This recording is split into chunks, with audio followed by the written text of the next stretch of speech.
Hello दोस्तों, good morning, सुप्रभात। आप सभी को समर क्लासेज में हार्दिक स्वागत है दोस्तों। तो कैसे हैं आप लोग? तो शायद अच्छे होंगे आप सभी लोग।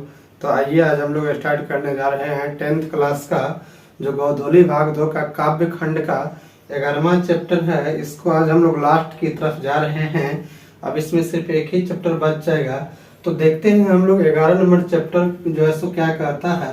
तो देखिए 11 नंबर चैप्टर जो है सो कहता है कि लौटकर आऊंगा। जो ये जो कविता है क्या कहता है कि लौटकर आऊंगा। फिर ये जो कविता है, ठीक है, इनका जो लेखक है वो कवि जो है वो कौन है? तो कवि जो है सो जीवनानंद दास है। ठीक है, आप लोग इसको ऐसे याद रखिएगा कि जो व्यक्ति क्या होता है कि मर जाता है वो लौट कर नहीं आता है। क्या होता है? लौट कर नहीं आता है। इसी चीज से जो है सो जीवन भर लौट कर नहीं आता है। तो इसीलिए जो है सो इसका लेखक कौन हो जाएगा? जीवनानंद दास हो जाएगा। कौन हो जाएगा? मरने के बाद व्यक्ति क्या होता है, जीवन भर जो है सो लौट कर नहीं आता है। तो इसलिए इसको हम लोग कहेंगे कि इसका जो कवि है, लेखक नहीं कहेंगे, कवि कहेंगे। इसका जो कवि है वो कौन है?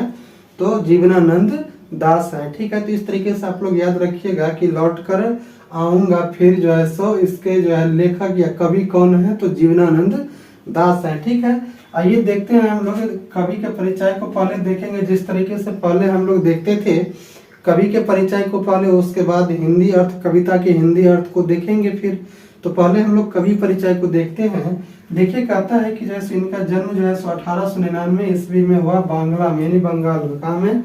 बंगाल में हुआ। बुक में स्पष्ट नहीं दिया लेकिन इसका बंगाल में ही जन्म हुआ है। ठीक है, देखिए तो याद रखिएगा आप लोग, इनका जन्म जो है सो किनका? तो जीवनानंद दास का जन्म कब हुआ है? तो 1899 ईस्वी में हुआ है। और कहाँ पे हुआ है? तो बंगाल में हुआ है। ठीक है, इसी तरीके से अगला कहता है कि ये एक बांग्ला भाषा के प्रसिद्ध कवि और लेखक थे। क्या थे? लेखक थे। ठीक है, प्रसिद्ध कवि के साथ साथ जो है सो ये एक लेखक भी थे। ठीक है, इसको याद रखिएगा। ऐसे पूछेगा कि जो है सो कवि के साथ साथ प्रसिद्ध लेखक भी कौन थे? तो आपको दे देगा जीवनानंद सी में, तो जीवनानंद दास याद रखिएगा। ठीक है, देखिए कहता है कि इस अगला कि इन्होंने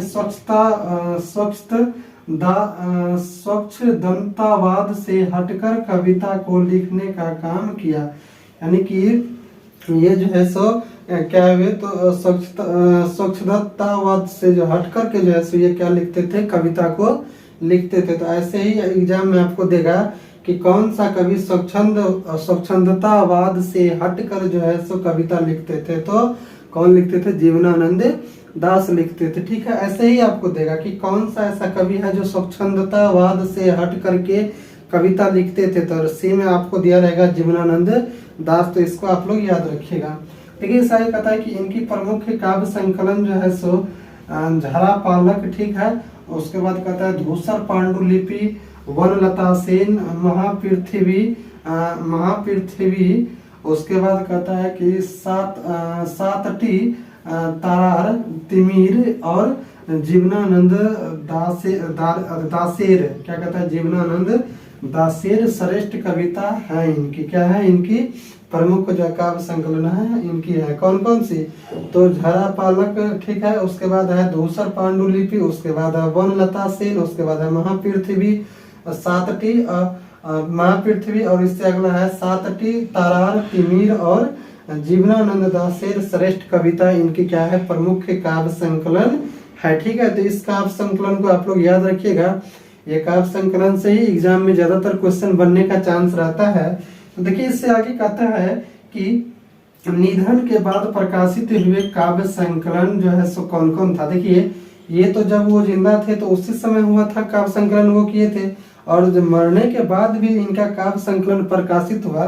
तो देखिए कौन कौन सा हुआ है। कहता है कि रूपसी बांग्ला, उसके बाद कहता है कि बेला अबेला, उसके बाद कहता है काल बेला, उसके बाद कहता है काल बेला, मन विहंगम और आलोक पृथ्वी।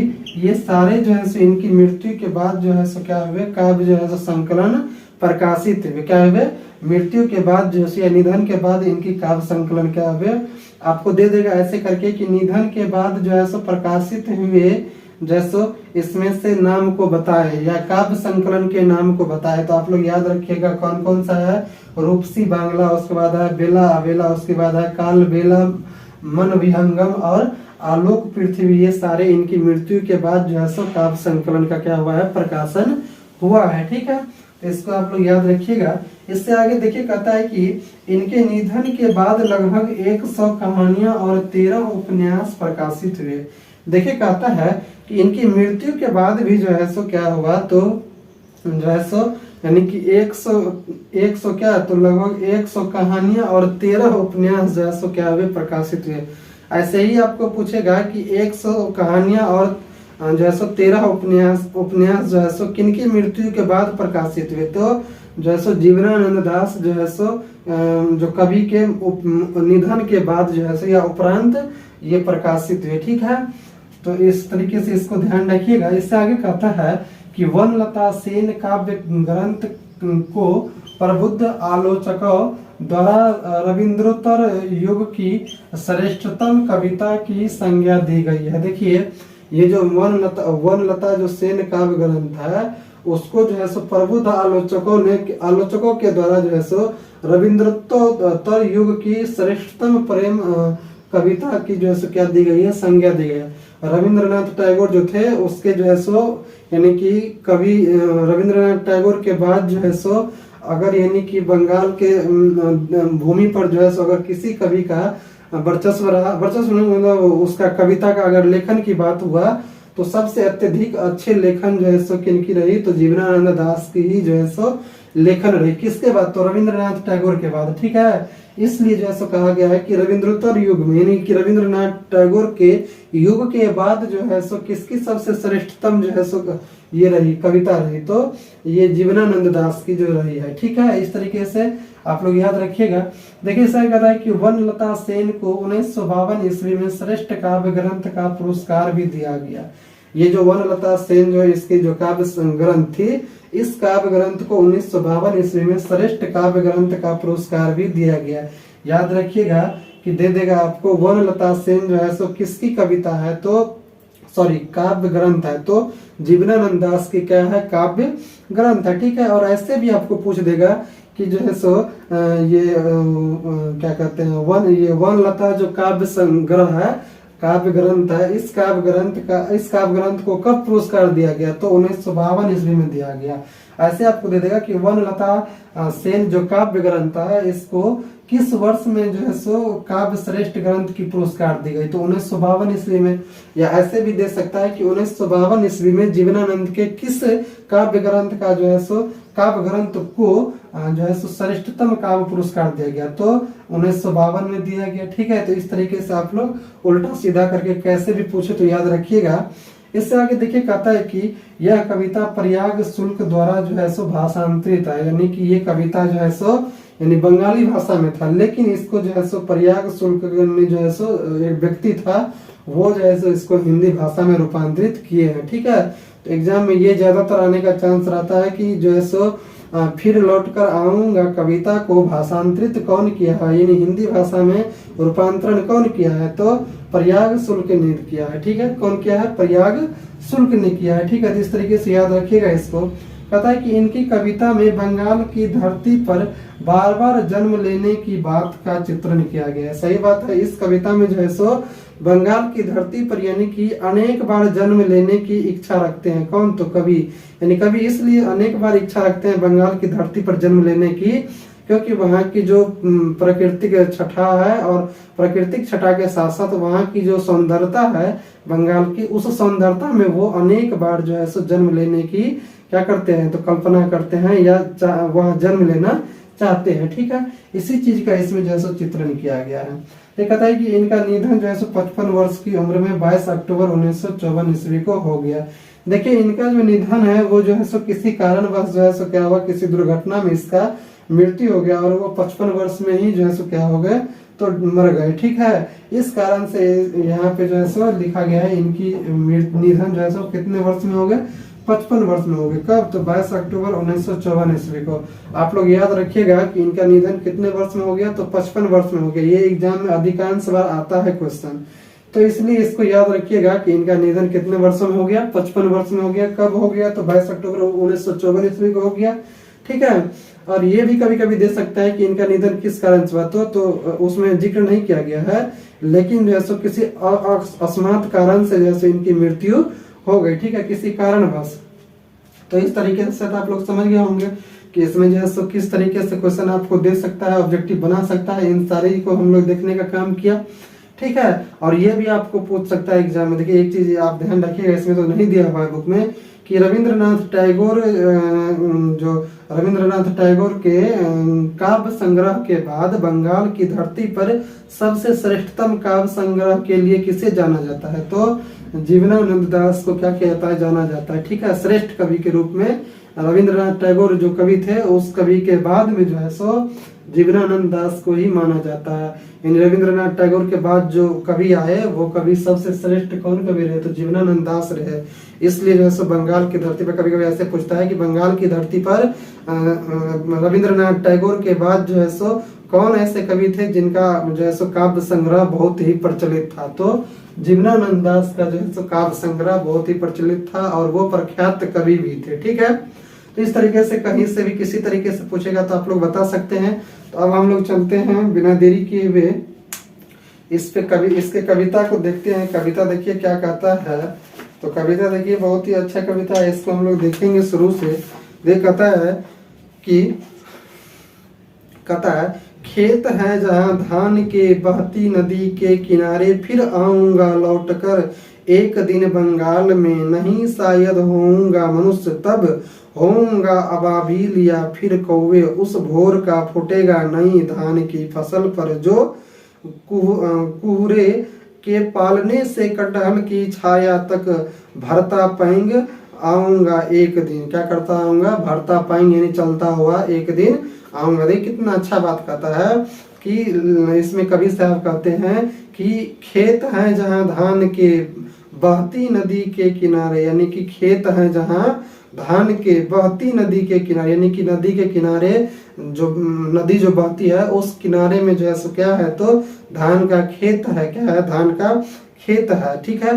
कहता है कि किनारे आऊंगा लौट कर, यानी कि नदी के किनारे, बहता नदी के किनारे, फिर आऊंगा लौट कर एक दिन जो है सो बंगाल में। किसमें, एक दिन बंगाल आऊंगा, यानी कि कवि का एक ही इच्छा है कि जो है सो आऊंगा मैं कहाँ पर, उस खेत में जहाँ धान है, जहाँ धान लगा हुआ है, ठीक है, आऊंगा मैं वहाँ जहाँ जो है सो नदी के किनारे जो है सो नदी बहती है। जिसके किनारे क्या बहती है, नदी बहती है। बंगाल के किनारे में नदी बहती है, तो इसलिए कहता है कि जहाँ यानी कि नदी बहती है उसके किनारे आऊंगा फिर मैं लौट कर। क्या करूंगा, उसके किनारे में आऊंगा फिर लौट कर, ठीक है। कहता है कि एक दिन बंगाल में नहीं शायद आऊंगा, शायद होऊंगा मनुष्य तब होऊंगा अबाबिल।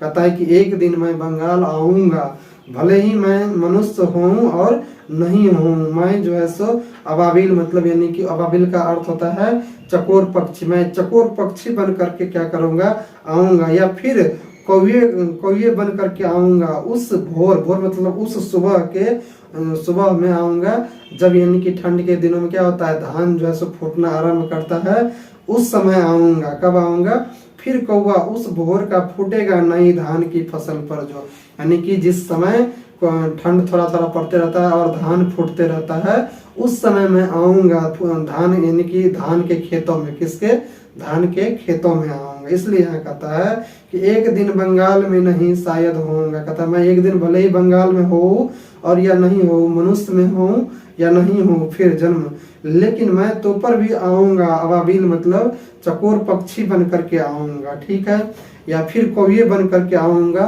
उस खेत में जिस खेत में ठंड के दिनों में धान फूटती है या नई फसल आती है, ठीक है।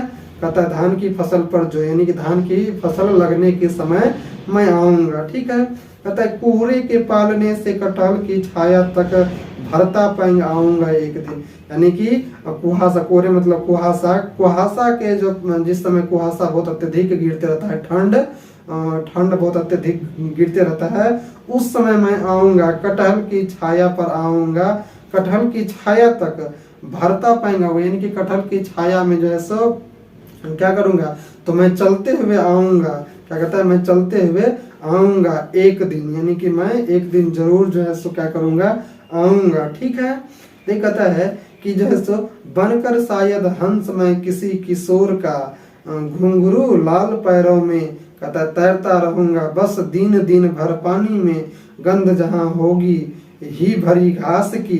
देखिए कितना अच्छा बात कहता है कि बनकर शायद हंस मैं किसी किशोर का, घुंघरू लाल पैरों में, कहता है जिस प्रकार एक किशोर जो है सो क्या करता है, सॉरी किशोरी जो अपने पैरों में घुंघरू को लेकर के और वो नाचती है, वो उसी प्रकार जो है सो कहते हैं हमारे लेखक कवि साहब कि मैं बनकर आऊंगा जो है सो हंस के रूप में आऊंगा और वो उस किशोरी के तरह जो है सो पैरों में घुंघरू को बांध करके आऊंगा। किसके रूप में आऊंगा? मैं हंस सारस के रूप में बन करके आऊंगा। कहाँ पे?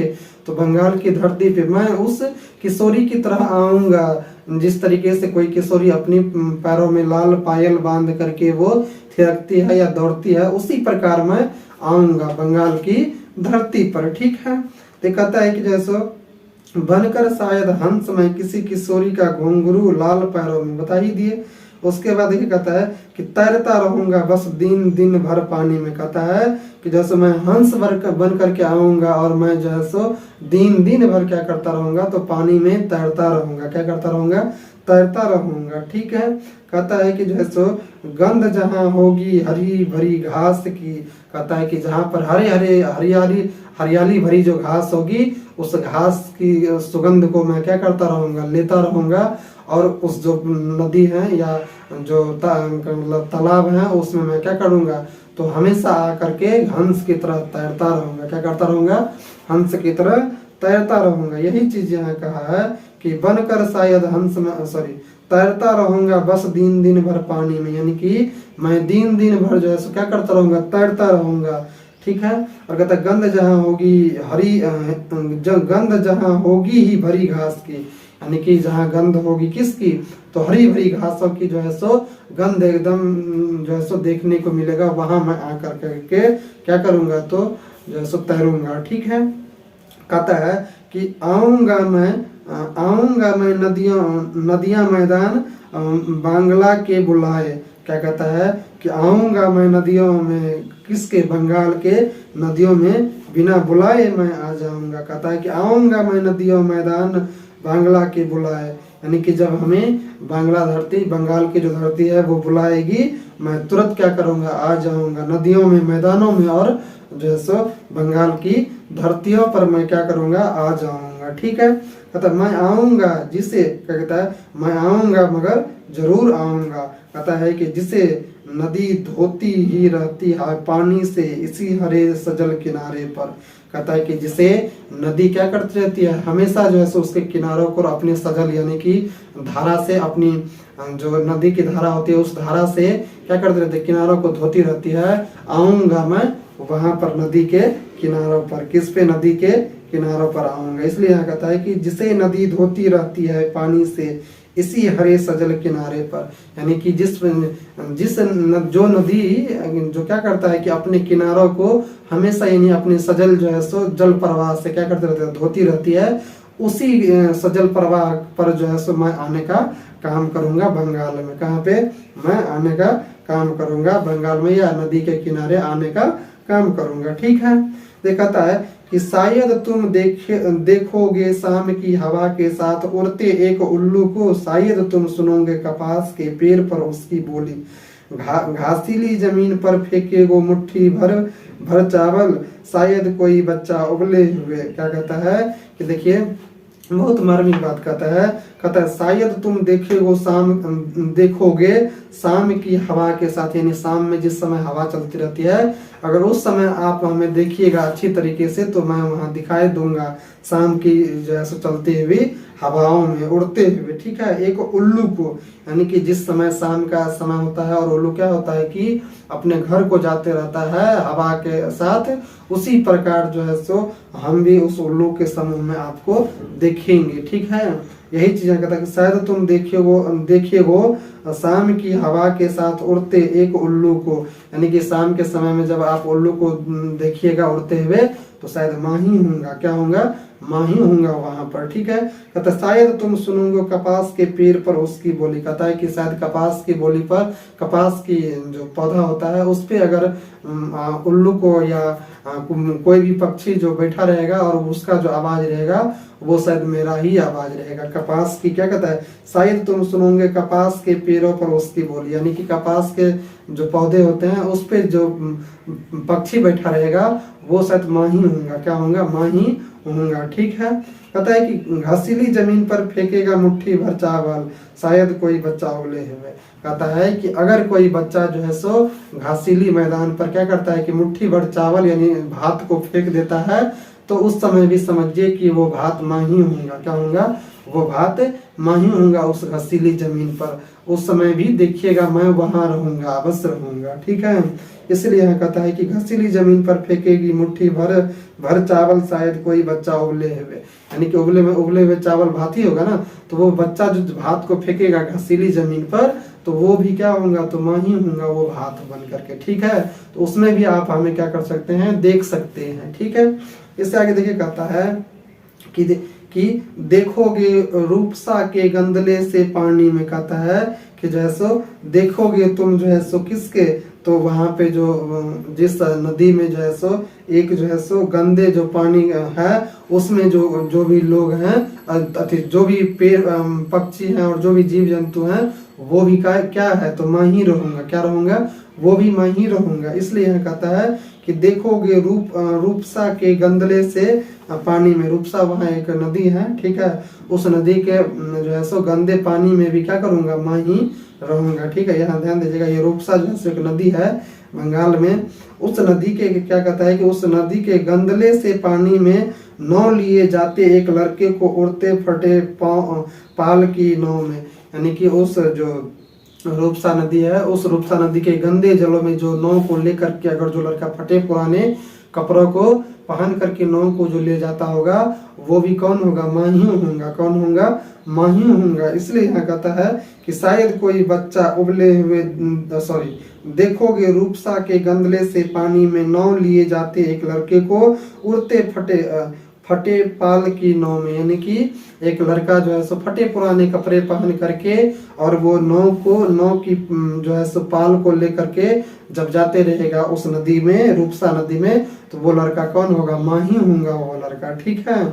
कहता है कि लौटते होंगे रंगीन बादलों के बीच। क्या कहता है कि जब लौटते होंगे रंगीन बादलों के बीच, सारस अंधेरों में होऊंगा मैं उन्हीं के बीच में देखना। कहता है कि मैं जिस समय, यानी कि क्या होता है, शाम का समय होता है और रंगीन बादलों के बीच जो है सो क्या होता है, बहुत सारे सारस पक्षी अंधेरे में होकर के जाते रहता है, उस समय भी मैं उसके बीच में रहूंगा। क्या करूंगा, उसके बीच में सारस पक्षियों के बीच में मैं ही रहूंगा। ठीक है। तो देख कितना अच्छा बात कहता है कि लौटते होंगे रंगीन बादलों के बीच में, जिस समय शाम के समय में सारस पक्षी, उस सारस पक्षी के बीच में भी मैं ही रहूंगा। कौन रहूंगा, मैं ही रहूंगा उनके बीच में। देखना तुम सही से।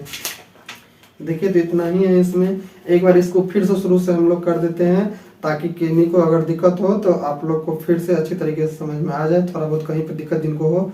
ये कहता है कि खेतों में जहाँ धान के बहती नदी के किनारे फिर आऊंगा लौट कर एक दिन, बांग्ला में नहीं शायद होऊंगा मनुष्य तब होऊंगा अबाबिल, या फिर कौवा उस भोर का फूटेगा नई धान की फसल पर। जो कहता है कि उस खेत में आऊंगा मैं जहाँ धान लगा होगा। कहता है उस बहती हुई नदी के किनारे आऊंगा जहाँ जो है सो क्या करता है कि जो है सो प्रतिदिन जो है सो नदी बहती रहती है, वहां मैं आऊंगा। कहता है एक दिन बंगाल में आऊंगा, मैं जरूर आऊंगा बंगाल में। कहता है नहीं शायद होऊंगा तब मैं मनुष्य। कहता है मैं मनुष्य तब भी नहीं होऊंगा, उससे कोई मतलब नहीं है, लेकिन मैं अबाबिल बन करके या कौवा बन करके मैं सुबह के भोर के फूटे हुए खेतों में धान के खेतों में मैं अवश्य आऊंगा। मैं जरूर एक दिन बंगाल आऊंगा। कहता है कि जो है सो धान की फसल पर जो कहता है कोहरे के पालने से कटहल की छाया तक भरता पाएंगे आऊंगा एक दिन, यानी कि ठंड के समय में भी जिस समय पाला पड़ते रहता है उस समय भी मैं जो है सो क्या करूंगा, कटहल के की छाया तक जो है सो मैं अपने पैरों से चलते हुए क्या करूंगा, आऊंगा एक दिन जरूर बंगाल आऊंगा। कहता है बनकर एक शायद हंस मैं किसी किशोर का घूंघर लाल पैरों में। कहता है मैं एक दिन शायद क्या करूँ, तो हंस बन करके मैं किसी किशोरी के घुंघरी लाल घूंघर, जिस प्रकार यानी कि घूंघर पहनता है लड़की, उसी प्रकार मैं क्या करूंगा, अपने पैरों में पहन करके आऊंगा। और कहता है तैरता रहूंगा बस दिन भर पानी में। कहता है और मैं क्या करूंगा कि वहां भर दिन पानी में तैरता रहूंगा।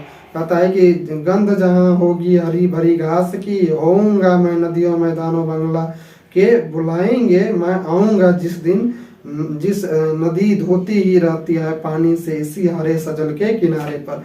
कहता है कि जैसो जहाँ गंध भरी जो है सो घास क्या करती रहती है, महकती रहती है, सुगंध देती रहती है, वहां मैं जरूर आऊंगा। कहता है नदियों में मैदानों में, और मैं सभी जगह क्या करूंगा, आऊंगा बुलाने पर। ठीक है, जब हमें बंगाल बुलाएगी तब मैं जरूर आऊंगा।